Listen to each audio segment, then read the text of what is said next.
Hi, I'm here in Mexico City, the biggest city in our hemisphere, and the capital of the most important country in the world for the United States.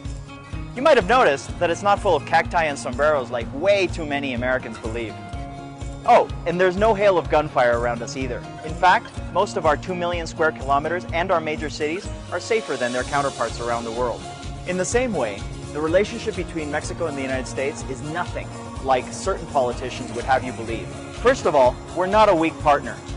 There are 120 million of us with an economy 2/3 the size of Russia's, the 11th largest in the world according to purchasing power parity.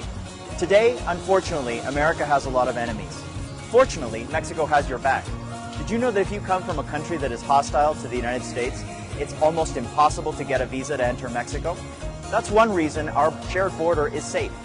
350 million border crossings through 330 ports of entry. That's amazing.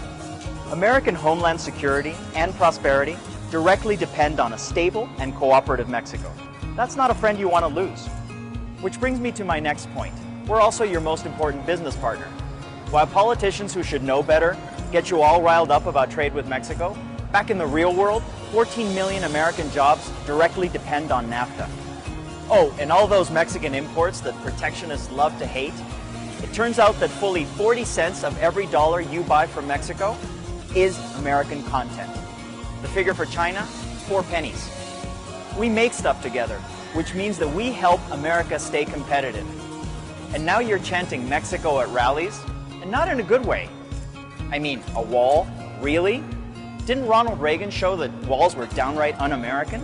The wall gets really silly really fast. What we really need is to strengthen Mexico's economy and institutions.